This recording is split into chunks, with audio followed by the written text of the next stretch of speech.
Welcome to perfectly delicious. ఈరోజు మనం చూడబోయే డిష్ మైదా బిస్కెట్స్. దీనికి కావలసిన పదార్థాలు రండి దీన్ని ఎలా తయారు చేసుకుందామో చూద్దాం. ఒక వెడల్పాటి గిన్నెలో 1 కప్పు మైదా పిండి వేస్తున్నాను.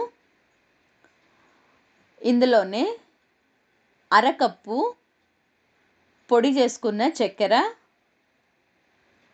1 టేబుల్ స్పూన్ నలుపు నువ్వులు, 1/2 స్పూను యాలకుల పొడి,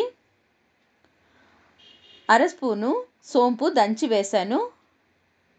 ఇందులోనే 1 చిటికెడు ఉప్పు, చివరగా 1/2 కప్పు వేడి చేసుకున్న నెయ్యి వేసి ఒకసారి దీన్ని బాగా కలుపుకుందాము.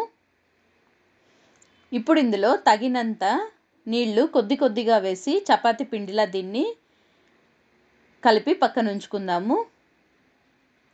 ఇది ఒక 10 నిమిషాలు నానబెట్టాలి.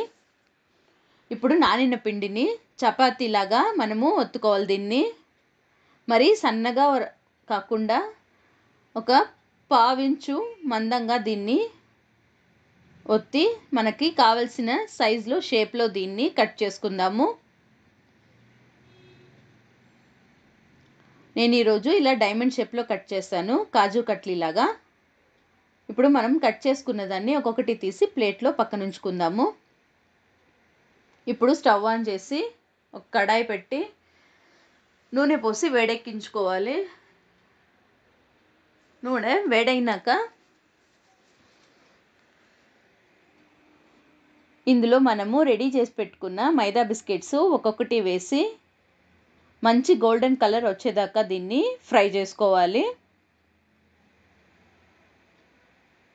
నూనె మీడియం హీట్లోనే పెట్టి దీన్ని వేగించాలి. చూసారా, రుచికరమైన మన మైదా బిస్కెట్స్ రెడీ అయింది. దీన్ని మీరు ఇంట్లో ట్రై చేసి ఎలా వచ్చిందో నాకు కమెంట్లో చెప్పండి.